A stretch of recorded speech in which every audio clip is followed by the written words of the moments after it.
ಅಂತಿಮವಾಗಿ ನೋಡಿ ನಮಗೆಲ್ಲರಿಗೂ ಜನ್ಮ ಕೊಟ್ಟಂತ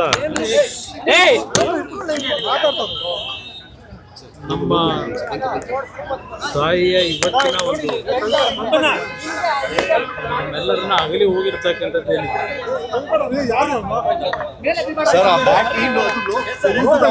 ಮೊದಲಿಂದಲೂ ಅವರ ಒಂದು ಸರಳ ಜೀವನ, ಅತ್ಯಂತ ದೈವ ಭಕ್ತಿಯ ಗುಣಗಳನ್ನು ಏನು ಹೊಂದಿದ್ರು. ನಮ್ಮ ಒಂದು ಕುಟುಂಬದಲ್ಲಿ ನಮ್ಮ ತಂದೆಯ ಒಂದು ಸಂಗಾತಿಯಾಗಿ ಸುಮಾರು 65-70 ವರ್ಷಗಳು ಅವರ ಜೊತೆಯಲ್ಲಿ ಬಾಳದಂಥವ್ರು ಏನಿದ್ದಾರೆ, ಬಹುಶಃ ನಮ್ಮ ತಂದೆಯವರ ಬದುಕಿಗೆ ಅವರ ಜೀವನವನ್ನೇ ತ್ಯಾಗ ಮಾಡಿದರು. ಅದಷ್ಟೇ ಅಲ್ಲ, ನಮ್ಮ ಬದುಕಿನಲ್ಲೂ ಸಹ ಒಂದು ತಾಯಿ ಹೃದಯ ಅಂತಕ್ಕಂಥದ್ದನ್ನು ನಮಗೆ ಕಲಿಸಿದ್ರೆ ಅವರಿಂದ ನಾವು ಕಲಿತಂಥದ್ದು. ಒಂದು ಸಣ್ಣ ಹಳ್ಳಿಯಲ್ಲಿ ಜನಿಸಿದಂಥ ನಮ್ಮ ತಾಯಿಯು ಸಹ ಲಕ್ಷಾಂತರ ಕುಟುಂಬಗಳ ಬದುಕಿಗೆ ದಾರಿದೀಪವಾಗಿದ್ದಂಥವರು. ಕಳೆದ 1.5 ವರ್ಷದಿಂದ ಆರೋಗ್ಯದ ಸಮಸ್ಯೆಗಳು ಏನು ಪ್ರಾರಂಭ ಆಯಿತು ಅವರಿಗೆ. ಅವರ ದಿನಕ್ಕೆ 8 ರಿಂದ 10 ಗಂಟೆ ದೇವರ ಕೋಣೆಯಲ್ಲಿ ಬೆಳಗ್ಗೆ 5 ಗಂಟೆಗೆ ಇದ್ದರೆ 3 ಗಂಟೆವರೆಗೂ ಒಂದು ಹನಿ ನೀರನ್ನು ಕುಡಿದೇನೆ ದೇವರ ಸ್ಮರಣೆ ಮಾಡ್ಕೊಂಡಿದ್ದಂಥವ್ರು. ನಾವು ನಮ್ಮ ಒಂದು ರಾಜಕೀಯದ ಬದುಕಿನಲ್ಲಿ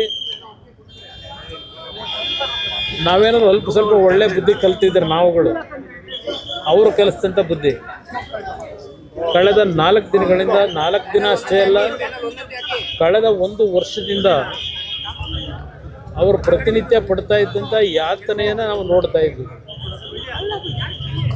ಎಷ್ಟೇ ನಾವು ಬಿಡು ಇಲ್ಲದೆ ಕಾರ್ಯಕ್ರಮಗಳಲ್ಲಿ ಭಾಗವಹಿಸ್ತಾ ಇದ್ರು, ಎಲ್ಲೇ ಇದ್ದರೂ ಅವರ ಸ್ಮರಣೆಯಲ್ಲೇ ನಾವು ಇರ್ತಾ ಇದ್ವು.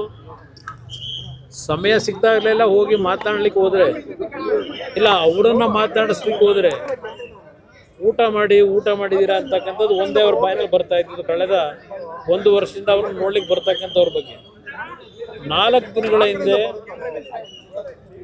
ಸಮಸ್ಯೆಗಳೇನು ಪ್ರಾರಂಭ ಆಯಿತು, ಅದು ಕೋವಿಡ್ನ ಪೀರಿಯಡ್ನಲ್ಲಿ 2 ಬಾರಿ ಅವರಿಗೆ ಕೋವಿಡ್ ಅಟ್ಯಾಕ್ ಆದ ನಂತರ ಅವರ ಆರೋಗ್ಯ ಕ್ಷೀಣಿಸ್ತಕ್ಕಂಥದ್ದಕ್ಕೇನು ಪ್ರಾರಂಭ ಆಯಿತು.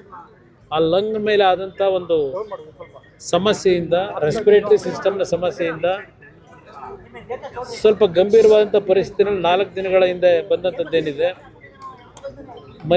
ನಮ್ಮ ಮಣಿಪಾಲ್ ಹಾಸ್ಪಿಟ್ಲಿಗೆ ಸೇರಿಸಿ ಡಾಕ್ಟ್ರುಗಳು ಉತ್ತಮವಾದ ಪ್ರಯತ್ನ ಪಟ್ಟಿದ್ದಾರೆ. ಆದರೆ ನಮ್ಮ ಪ್ರಯತ್ನ, ವೈದ್ಯರ ಪ್ರಯತ್ನಗಳಿಗಿಂತ ಹೆಚ್ಚಾಗಿ ಭಗವಂತ, ಅದರಲ್ಲೂ ವಿಶೇಷವಾಗಿ ರಾಜರಾಜೇಶ್ವರಿ ತಾಯಿಯ ಒಂದು ಭಕ್ತೆಯವರು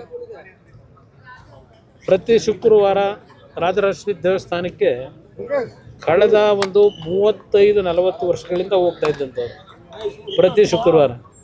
ಆ ತಾಯಿಯಿಂದಲೇ ಒಂದು ಬಾರಿ ಅವರಿಗೆ ಆಸಿಡ್ನ ಒಂದು ಅಟ್ಯಾಕ್ ಆದಂಥ ಸಂದರ್ಭದಲ್ಲೂ ಉಳಿದಂಥದ್ದು. ಅವತ್ತೇ ಅವರು ಹೋಗಬೇಕಾದಂಥ ಒಂದು ಪರಿಸ್ಥಿತಿ ಇತ್ತು. ಭಗವಂತ ಉಳಿಸಿದ್ದ. ಭಗವಂತನಿಗೆ ಬಹುಶಃ ಅವರ ಬದುಕು ಈಗ ಸಾಕು ಅಂತಕ್ಕಂಥ ಒಂದು ತೀರ್ಮಾನಕ್ಕೆ ಬಂದು ಅವ್ರನ್ನ ಕರ್ಕೊಂಡಿದ್ದಾನೆ ಅನ್ನೋದು ನನ್ನ ಅಭಿಪ್ರಾಯ. ಇವತ್ತು ಅವರನ್ನು ಮನೆಗೆ ಅವರು ಏನು ನಮ್ಮನ್ನು ಅಗಲಿದ್ದಾರೆ. ಪದ್ಮನಾಭನಗರದ ಮನೆಯಲ್ಲಿ ಇವತ್ತೇನು ಅವರ ಅಂತಿಮ ಒಂದು ಕಾರ್ಯಗಳನ್ನು ಮಾಡಬೇಕು. ಆದ ನಂತರ ಅವರ ಒಂದು ಲಕ್ಷಾಂತರ ಕುಟುಂಬದ ಸದಸ್ಯರುಗಳು ಅವರಿಂದ ಏನು ಜೀವನ ಕಂಡಿದ್ದಾರೆ, ಅವರುಗಳು ಸಹ ನೋಡ್ಲಿಕ್ಕೆ ಬರ್ತಕ್ಕಂಥವರಿಗೆ ಒಂದು ಅವಕಾಶ ಕಲ್ಪಿಸ್ತಕ್ಕಂಥದ್ದು ನಮ್ಮ ಕರ್ತವ್ಯ ಇದೆ. ಬಹುಶಃ ನಾಳೆ 11 ಗಂಟೆ ಮೇಲೆ ಅವರು ಜನ್ಮ ಕೊಟ್ಟಂಥ ಸ್ಥಳ ಹಾಸನ ಜಿಲ್ಲೆ, ನಮ್ಮ ತಂದೆಗೆ ಜನ್ಮ ಕೊಟ್ಟಂಥ ಸ್ಥಳ, ಅಲ್ಲಿಗೆ ಅವರನ್ನು ಶರೀರವನ್ನು ತೆಗೆದುಕೊಂಡು ಹೋಗ್ತಕ್ಕಂಥದ್ದಕ್ಕೂ ತೀರ್ಮಾನ ಆಗಿದೆ. ಮನೆಗೆ ಹೋದ ನಂತರ ಮುಂದಿನ ಕಾರ್ಯಗಳು ಏನು ಅಂತಕ್ಕಂಥದ್ದು ತೀರ್ಮಾನಗಳನ್ನು ಎಲ್ಲ ಸೇರಿ ಮಾಡಬೇಕು ಅಂತ ಇದ್ದೇವೆ. ಅದ್ರ ಜೊತೆಗೆ ಎಲ್ಲರ ಅಭಿಪ್ರಾಯ ಹೊಂದಿದೆ. ಅವರ ಹುಟ್ಟಿರ್ತಕ್ಕಂಥ ಹುಟ್ಟೂರಿನಲ್ಲೇ ಕಾರ್ಯಕ್ರಮ, ಇದು ಅಂತಿಮ ಸಂಸ್ಕಾರಗಳಾಗಬೇಕು ಅಂತಕ್ಕಂಥದ್ದು ಒಂದು ಭಾಗ ತೀರ್ಮಾನ ಇದೆ. ಬಹುಶಃ ಮನೆಯಲ್ಲಿ ಎಲ್ಲರ ತೀರ್ಮಾನ ಚರ್ಚೆ ಮಾಡಿದ ನಂತರ ರಂಗನಾಥ ಸ್ವಾಮಿ ದೇವಸ್ಥಾನ ಇದೆ, ಮಾವಿನಕೆರೆ ಒಂದು ಪವಿತ್ರವಾದಂಥ ದೇವಸ್ಥಾನದ ಅಡಿಯಲ್ಲಿ ಒಂದು ಸನ್ನಿಧಾನದಲ್ಲಿ ಅಂತಿಮವಾದಂಥ ಕ್ರಿಯೆಗಳನ್ನು ಮಾಡ್ತಕ್ಕಂಥದ್ದು ಒಂದು ಚರ್ಚೆ ಇದೆ. ಆ ಒಂದು ನಿಟ್ಟಿನಲ್ಲಿ ಮನೆಗೆ ಹೋದ ನಂತರ ತೀರ್ಮಾನ ಮಾಡ್ತೀವಿ. ಸಾರ್ವಜನಿಕ ಅವರನ್ನು ಅಂತಿಮ ದರ್ಶನ ಪಡೀತಕ್ಕಂಥದ್ದಕ್ಕೆ ಪದ್ಮನಾಭನಗರದ ಮನೆಯಲ್ಲಿ ವ್ಯವಸ್ಥೆಗಳನ್ನು ಮಾಡ್ತಾ ಇದ್ದೇವೆ. ಸ್ವಲ್ಪ ಜನ ಜಾಸ್ತಿ ಆದರೆ ಪದ್ಮನಾಭನಗರದಲ್ಲೇ ಮೈದಾನ ಇದೆ, ಅಲ್ಲಿ ನೋಡಿಕೊಂಡು ತೀರ್ಮಾನ ಮಾಡ್ತೀವಿ. ಬಟ್ ಅವ್ರು 11 ಗಂಟೆ ಮೇಲೆ ನಾಳೆ ಹಾಸನ ಜಿಲ್ಲೆಗೆ ಅವರ ಪಾರ್ಥಿವ ಶರೀರವನ್ನು ತೆಗೆದುಕೊಂಡು ಹೋಗ್ತಕ್ಕಂಥದ್ದಕ್ಕೆ ಅಂತಿಮ ನಿರ್ಣಯ ಮಾಡ್ತೀವಿ. ಅಂತ್ಯಕ್ರಿಯೆ 2-3 ಸ್ಥಳದ ಬಗ್ಗೆ ಸ್ವಲ್ಪ ಚರ್ಚೆಗಳಿದೆ.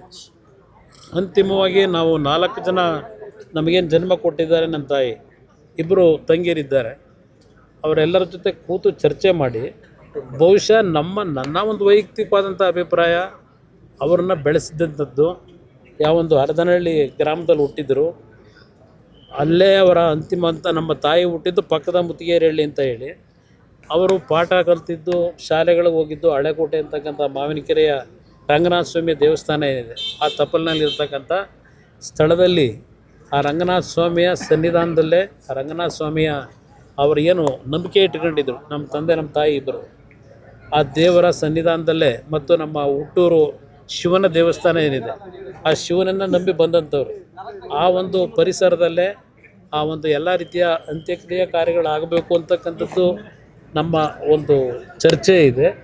ಎಲ್ಲರ ಜೊತೆ ಚರ್ಚೆ ಮಾಡಿ ಕುಟುಂಬದಲ್ಲಿ ಒಂದು ರೀತಿಯಲ್ಲಿ ತೀರ್ಮಾನಕ್ಕೆ ಬರ್ತೀವಿ. ಸೋಮವಾರ ಅಂತ್ಯಕ್ರಿಯೆಯನ್ನು ಸೋಮವಾರ ಇಟ್ಕೊಂಡಿದ್ದೇವೆ. ಸೋಮವಾರ ಸಮಯ ಇನ್ನೂ ನಿಗದಿ ಆಗಿಲ್ಲ. ಆದರೆ ಹಾಸನಕ್ಕೆ ಹೋದ ನಂತರ ಬಹುಶಃ ಹಾಸನದ ಜನತೆ ಅವ್ರ ಬಗ್ಗೆ ಅಭಿಮಾನ ಇಟ್ಟಿರ್ತಕ್ಕಂಥವ್ರು ಸಂಬಂಧಿಕರು ಜಾಸ್ತಿ ಇದ್ದಾರೆ. ಅವರೆಲ್ಲರಿಗೂ ಅಲ್ಲೂ ಸಹ ಅಂತಿಮ ದರ್ಶನಕ್ಕೆ ಅವಕಾಶ ಕಲ್ಪಿಸಬೇಕು. ಅದೆಲ್ಲ ಅಲ್ಲಿಯ ಪರಿಸ್ಥಿತಿಗಳನ್ನು ನೋಡಿ ತೀರ್ಮಾನ ಸೋಮವಾರ ಎಷ್ಟು ಗಂಟೆಗೆ ತೀರ್ಮಾನ ಮಾಡ್ತೀವಿ. Thank you sir.